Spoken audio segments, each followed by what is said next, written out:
Gemma Galanza, pinagapang si Chachoon Moxrie.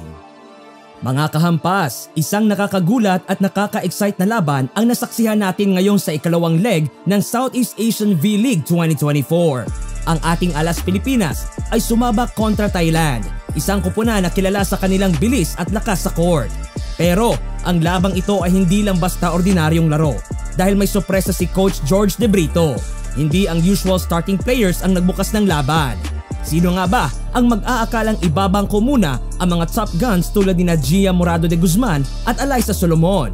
Sa halip, ipinasok bilang starter setter si Julia Coronel, isang young talent na marami ang curious kung paano siya magpe-perform sa harap ng isang malakas na kalaban tulad ng Thailand. Pagpasok pa lang ng Alas Pilipinas sa court, ramdam na ang excitement ng mga fans. Lahat ay nakaabang kung paano maglalaro ang bagong starting setter na si Julia Coronel.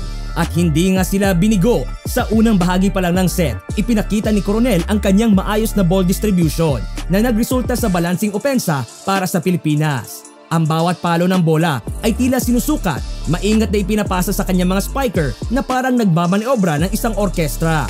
Isa sa mga nagpakitang gilas ay si Faith Nisperos na agad umiscore ng ilang malalakas na spikes na nagbigay ng panibagong buhay sa opensa ng kupunan. Pero hindi rin nagpahuli ang Thailand.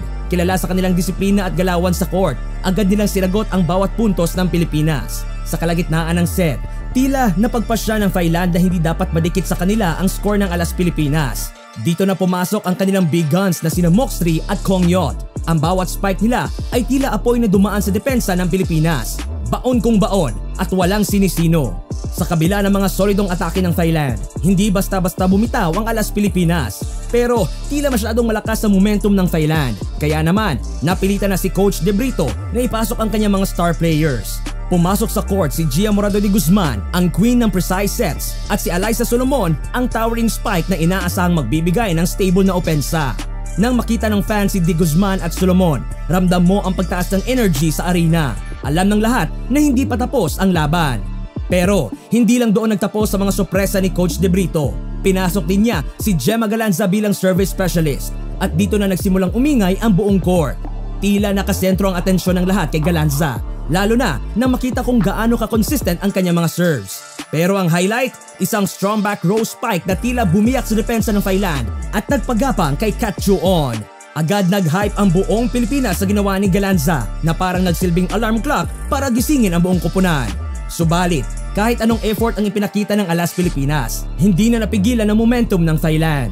Patuloy ang kanilang consistent plays at precise attacks na nagbigay sa kanila ng winning edge. Sa huli, ibinulsa ng Thailand ang set 1 sa score na 25-18 na nagpakita ng kanilang dominance at kahandaan sa laban.